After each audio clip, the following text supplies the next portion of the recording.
In the grey mist of East Prussia, August 1914, thunder rose from the earth. Cannons roared, steel beasts crawled across burning fields, and men vanished into smoke. This was the dawn of mechanized slaughter, the Battle of Tannenberg, where strategy met chaos, and an empire's fate was decided in fire. The war had just begun.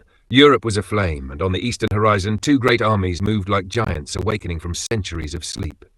Germany faced invasion from the Russian Empire, swift, vast, and unprepared for what awaited in the silent forests of East Prussia. General Paul von Hindenburg, an aging veteran with eyes like carved granite, was called from retirement to lead the defence.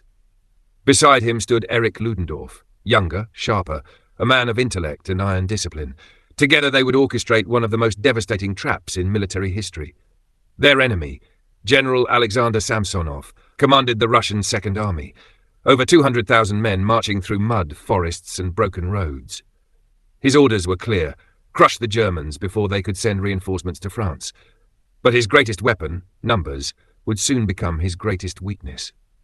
The Russians advanced recklessly, their radio messages sent in plain code, easy prey for German interceptors. In a dim tent, deep in the German rear, Sergeant Müller hunched over his telegraph set, headphones crackling.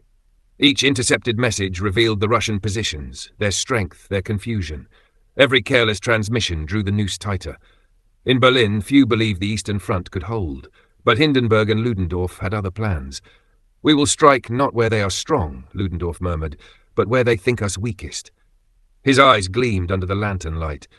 On the map before them, two red arrows curved inward, a perfect pincer. At dawn, the guns opened. The fields of Tannenberg erupted in thunder. German artillery fired in rolling waves, their shells tearing through the wet soil. Columns of smoke rose like pillars of judgment. The air reeked of cordite and rain. Private Ernst, a young German infantryman, crouched low behind shattered earth, his heart hammering with each blast. Around him, comrades shouted, stumbled, disappeared. Across the field, Russian soldiers broke formation. Colonel Petrov, a hardened veteran with mud-streaked face, shouted for his men to hold. But the lines were already unravelling. Horses screamed, wagons overturned, chaos reigned. Through smoke and confusion, the German infantry advanced, grey shadows emerging from fire. From the air, the scene was apocalyptic. Entire regiments vanished beneath artillery barrages. The Russians, trapped between forests and lakes, struggled to retreat, but every road led deeper into the trap. Ludendorff's voice echoed over field telephones. "The jaws are closing. Press forward. Leave none unaccounted." Samsonov watched from a hill as his army disintegrated. The sound was not battle but catastrophe, the deep rolling of destruction consuming everything it touched. Rain fell in sheets, mixing with blood and mud. He shouted orders, but few heard. Communication lines were cut, units lost, morale collapsing. At the German command post, Hindenburg stood silent, listening to the thunder fade. Ludendorff burst in, rain dripping from his cap. "They are surrounded," he said. Hindenburg nodded slowly. "Then finish it." The following days were slaughter. Thousands of Russian soldiers surrendered, laying down rifles caked in dirt. Others ran into the swamps, never to return. Prison columns stretched for miles, silent, broken men marching toward captivity. The once mighty Second Army ceased to exist. Among the prisoners, some wept, others stared blankly into the horizon. "We were promised victory," one muttered, "but we found only death." German soldiers, exhausted and mud-soaked, moved among them with grim efficiency. There was no joy, only disbelief at the scale of what they had done. In a dark forest near Willenberg, Samsonov sat alone. The rain had stopped, but thunder still echoed faintly. He held his revolver, staring at the ground. Reports of annihilation lay scattered at his feet. "I cannot face the Tsar," he whispered. A single shot rang out. The forest swallowed the sound. By the fifth day, the guns had gone silent. Smoke drifted over the fields, mingling with dawn mist.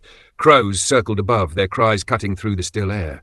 German troops collected weapons, buried the dead, friend and foe alike. Private Ernst walked past a fallen Russian soldier about his age, staring at the lifeless eyes that mirrored his own fear. In the command tent, Ludendorff unrolled the casualty reports. 90,000 prisoners, 30,000 dead, 13,000 of ours, he said quietly. Hindenburg looked up, his voice heavy. "Then may God forgive us all." News of the victory raced across Germany. In Berlin, newspapers proclaimed "Hindenburg saves the East." The people cheered. Bells rang in churches, children waved flags in the streets, but behind the headlines lay the truth, a victory carved from blood and despair. Hindenburg became a national hero overnight, his name whispered with reverence. Ludendorff too was celebrated, though his eyes already looked beyond, to greater wars, greater ambitions. In private he told aides, "This is but a beginning. The East will burn again." Yet on the field of Tannenberg the silence endured. The wind whistled through shattered trees. The ground, still damp with rain, bore the marks of trenches and graves. Nurse Anna Richter moved among the wounded, her white scarf stained red. She whispered prayers as she bandaged the dying, their eyes glassy, their voices fading. In Berlin's war rooms, maps were redrawn, lines shifting like ghosts. The Russian Empire reeled from the loss. Morale plummeted, commanders replaced, soldiers questioned their cause. The defeat at Tannenberg would echo through years to come, planting seeds of doubt and rebellion. Meanwhile, on the German side, confidence soared. The victory proved their superiority, their discipline, their technology. But it also fed an illusion, that war could be won by precision alone, that men were mere instruments of strategy. The truth, as every survivor knew, was far darker. Private Ernst wrote in his journal, "We marched as heroes, but we returned as shadows." His words, scrawled in mud-stained ink, would never be read. He fell months later at the Masurian Lakes, his body lost to the swamp. The memory of Tannenberg haunted those who lived. For Ludendorff it became obsession, for Hindenburg a monument. Years later he would stand before the Tannenberg Memorial, a massive stone fortress built to immortalize the victory.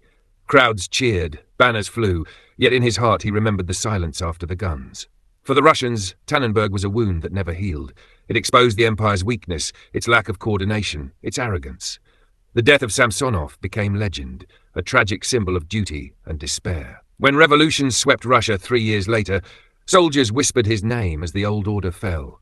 Historians would call Tannenberg a masterpiece of strategy, the perfect battle. But for those who were there, it was not perfection. It was destruction. Thousands of men vanished into the mud, their names forgotten, their stories erased by the triumphal tone of history. In the winter that followed, snow covered the battlefield, the trenches filled with ice. Crosses leaned under the wind. Somewhere beneath that frozen ground lay the truth that victory and tragedy often share the same face. The East grew quiet, but not for long. The war would rage on, devouring nations and generations. Yet in that August of 1914, before the poison gas, before Verdun and the Somme, before the world truly learned the meaning of industrial death, Tannenberg had already shown what was coming. And so, as dawn rose over the silent fields, a new kind of warfare was born, one of machines, numbers, and unending fire. The age of honor had died, the age of annihilation had begun. Tannenberg was more than victory, it was prophecy. From the ashes of East Prussia rose myths of glory, ambition, and revenge. But behind every medal lay a grave, and behind every name a ghost. History would remember Hindenburg and Ludendorff as legends, yet the earth remembered something else, the silence after the guns. And in that silence, the modern world took its first breath and began to die.